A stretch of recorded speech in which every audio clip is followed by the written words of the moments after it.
We're going to talk about Marvel's Agents of S.H.I.E.L.D. now because that's all we actually want to talk about. And that is Season 3, Episode 4, entitled The Devils You Know.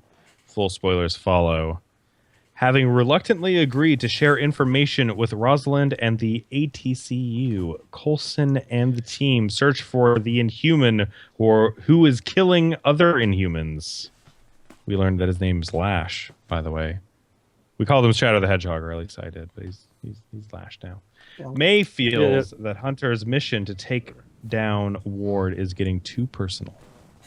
So those are the main two stories of this episode. Sorry to cut you guys off. Alan, what were you saying? Oh, I was just making a joke. You said it was on Shadow the Hedgehog. I said it was Blanca. He is a little Blanca-esque. Yeah. Well, with some shocking powers. All right, I'm going to stop with my terrible Jesus jokes. Christ. Alan, what did you think about the episode overall? Well, it was pretty good. I enjoyed it. I think it's still kind of like continuing the same sort of trend that we've started off with at the beginning of the season. Just seeing more of the relationships develop. You see more of Blanca, Shadow the Hedgehog, whatever you want to call fucking Lash. Lash.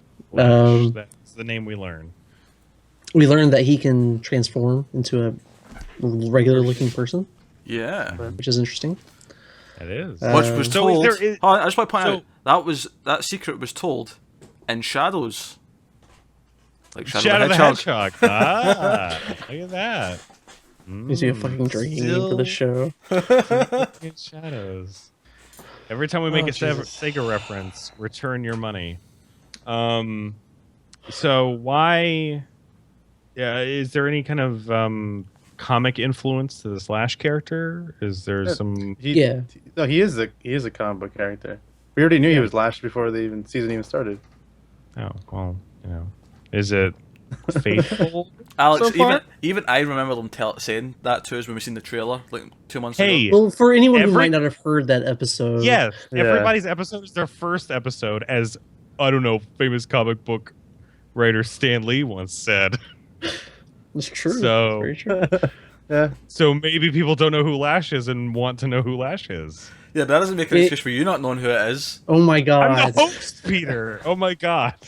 But anyway, set things up. He is a relatively new character. He's introduced in Inhuman's book by Charles Soule, which is only how many issues did we even get before we switched over to Secret Wars? I think it was only like 15. Yeah, it was only a few issues. Relatively new from the last year or so. I don't remember him flipping and turning into a regular person. I thought that was just this. Yeah, that didn't happen in that book. Although he's a big villain in that, but you don't really get to see a whole lot of what he does in there. So it could be something that they want to incorporate into Inhuman's book going forward. They're definitely expounding upon source material. They're not just being strictly adhered to it. They're doing something new. Right. So that's kind of interesting. So as comic fans, what did you guys think about? This is just kind of a, shifting the chess pieces around kind of thing. Let's get these people over here, and Daisy gets to really interact with how Coulson is dealing with the ATCU and all that stuff. But what did you guys? Let's start with Alan. What did you think specifically about this episode? Aside from what I already said, I guess. Other than Lash, like the. Well, yeah, like I said, the relationships I really like. I like seeing Coulson and Rosalind play off of each other. Yeah.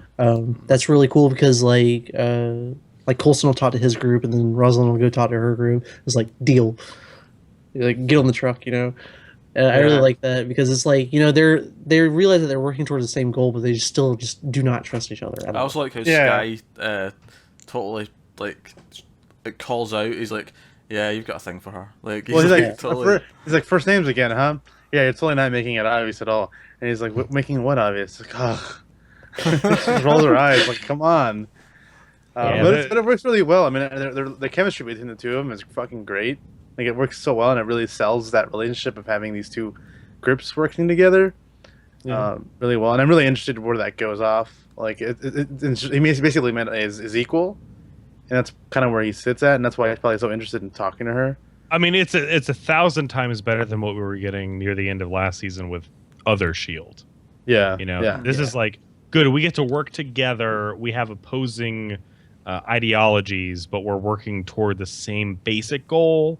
So let's try and meet in the middle. Let's try and compromise, and that's very fun. And obviously, you get a lot of Coulson. We get more of Coulson's not having a hand joke. Yeah. Right. Don't make me lose my laser finger. And that was also interesting too because she got like a lady boner when he did that. He did a fucking totally badass. did. Just like, damn. He has power. Do you really have a laser finger? He's like, it's classified. That was really good. Yeah, and that's really I don't think the plots are all that interesting right now. The stuff with Fitz and Simmons that was extremely compelling and extremely well done. But other than that, it hasn't been too interesting. The Hunter stuff I do think is pretty interesting, but it's not completely. It's gotten more interesting because that's where things really heat up at the end. Right. Yeah, But all that's the climax here. Yeah. Heat up. I see what you did. Oh, there. Jesus Christ, Alan! Don't encourage this behavior. But some of it just feels like it's spinning its wheels. It's just too many. I think maybe one of the problems is just a lot of people to handle. Like Bobby she's here and there, and some of the stuff she helps with, but it's just kind of there for a couple of scenes and then goes away. Yeah, she's kind of the character I'm most worried about at the moment because she's really not doing much. It sounds like this. It's kind of like the situation with the first season where they were spinning the wheels to a degree, waiting for Winter Soldier. I feel like now Hunter is leading the charge, leading into this Most Wanted show, but she's just left spinning her wheel, waiting for that show to start, so that she could finally be unleashed and go on your show. She's kind of just being like faux Simmons role right now. It's like, well, we need somebody else to be in the lab so that Fitz has somebody to talk to about what the fuck is happening. Right. Like in regards to everybody else doing something. It's like, oh, well, this matter says this. Oh, I got somebody else to talk to about this, blah, blah, blah, whatever. And then because Simmons actually has like her own deep plot to get into now. It's like you need to have somebody there, and she's there while she's doing rehab or whatever. And then at a certain point, probably pretty soon, because I mean this is only a couple of episodes in and we've already got a lot of revelations that kind of thrust the story forward. I don't imagine that the Hunter going after Ward thing is going to last much longer, considering I feel like they've been going at such a brisk pace with most stuff that this might seem worrying now, but I think in maybe 2 or 3 episodes time this is going to be like an old memory, this idea that she's going to be underused this season. Well, I'm not saying that she's like it's like terrible how underused she is at the moment, because it's like obvious that she's trying to get back there. You see her like exercising all the time. You see her mention that she took bullets in her knee and in her lung, and she mentions all that stuff, and it's like, okay, yeah, she got fucked up and she needs time to recover. That's obvious, so we can kind of deal with that. But the thing is, like, I don't want to see her taking this entire season or anything. I don't think it will. I think in the next 2 episodes you're going to see her massive comeback where she beats the shit out of like a room full of guys. I think what's going to happen is like Hunter's going to get captured or something. She's like, oh fuck no, I'm going whether you want me to or not. Or May tries to kill him because of what happens at the end of the episode. That's fair. So let's talk a little bit about that side of the story, because I mean it was only last episode that Hunter and May decided to go undercover, right, and infiltrate Hydra, and the very end of that was the boss doesn't want to talk to just any fucking pussy that walks in the room basically, and Hunter's there beating all up, and the Hydra symbol's behind him, and now this episode he gets to meet the boss. Guess what? The boss is Ward. Right. Yeah, it was very quick, very, very quick. It felt like there was a bit of a time jump at the beginning. Like it felt like there really a little bit of time been. had passed. But I mean, if it's going in conjunction with everything that's happening on the S.H.I.E.L.D. / ATCU side, it's like not. I mean, I guess maybe 2 or 3 weeks. I don't understand the confusion here. At the end of the last episode, it's very clear that he just proved himself to get into Hydra. So it just felt natural progression to me. But it doesn't necessarily mean he was. Like, I think the whole point was, okay, you're in, and he's like, oh, your boss is like, oh, I would very much like to meet him, and he's like, well, slow your roll, like you just barely got in. That's the feeling it's like he got. Had to work his way up. Like if you prove yourself now that you're in, maybe you'll meet him. But down and then the line. the whole crux of why they can't just storm in and do something is like, well, if Ward gets away with it, Hunter brought a bunch of illegal guns to him, and we didn't get to see that operation in place. So obviously there was some kind of time jump. Yeah. Whether it was 2 days or 3 weeks, that's pretty much the only real amount of time I could see happening. Yeah, here. I mean, it wasn't much because, like, obviously, Hunter at the end of the last episode, he was fucked up. Like, he was beat to hell. And he's all right. Yeah, at the beginning of this, like, you see like a couple of like scabs or something on his face. It's like it's obvious that something happened, but it seems like he's getting better. Yeah, it's been some time.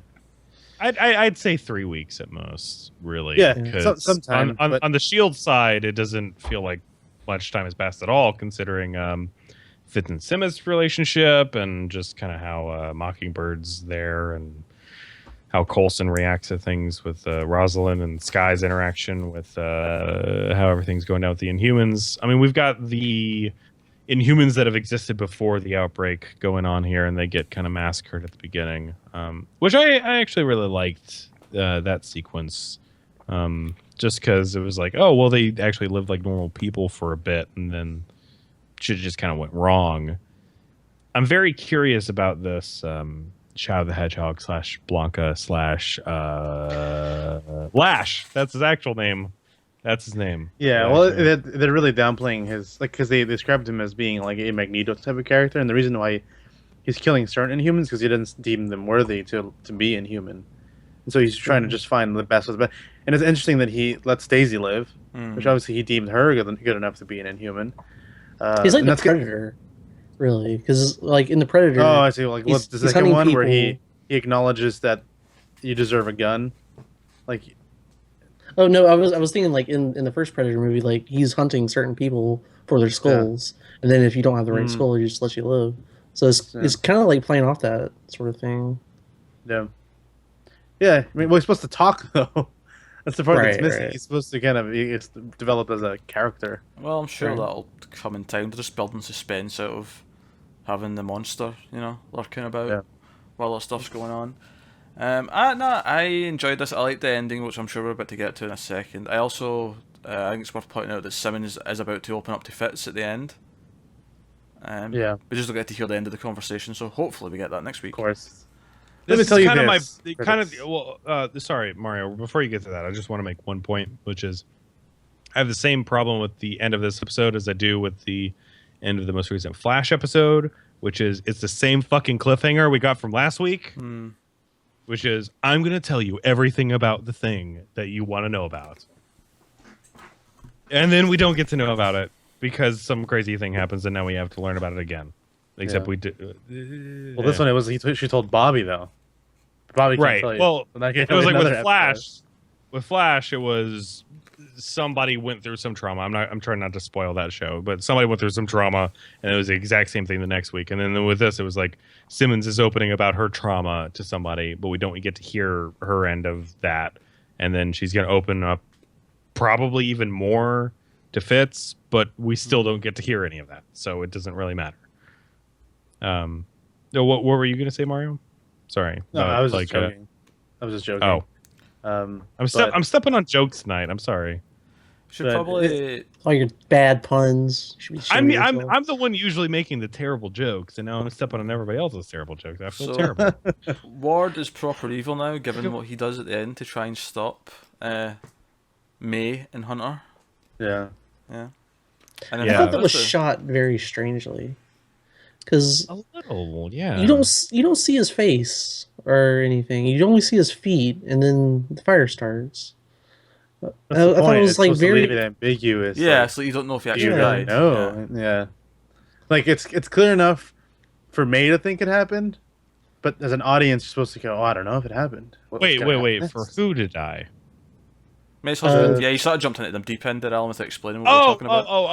I thought you were talking about Ward. Sorry. I was like, no, he jumped into the back of that pickup truck and got away. away. What the fuck are you talking about? Have you seen his face tons of times? No, okay. You're talking about the psychologist guy. Andrew, right? His name was Andrew? Yeah. Yes. Yeah, the psychologist, which they spent more time on this week, which could probably tell you why maybe somebody was going to die. But yeah, they don't show him actually dead, but he's dead. Unless he was it can go either way. Superhuman. Unless he was secretly superhuman. Well, he's also been with May, who's this badass. Yeah, but we. Yeah, if they're going to twist it, because we just saw. If they're going to twist it, then it'll be that he actually fought off the people who were coming for him and escaped, and then we just see the tail end where we see the foot, and then we see the son of Von Strucker running out, and the building blows up behind him. I can see them going that route. You know what we need to do? Somebody needs to go in and analyze everybody in that scene, what pants they were wearing. See the leg of the pants and whose pants they were. Because if there were similarly colored pants, there's a conspiracy going on here.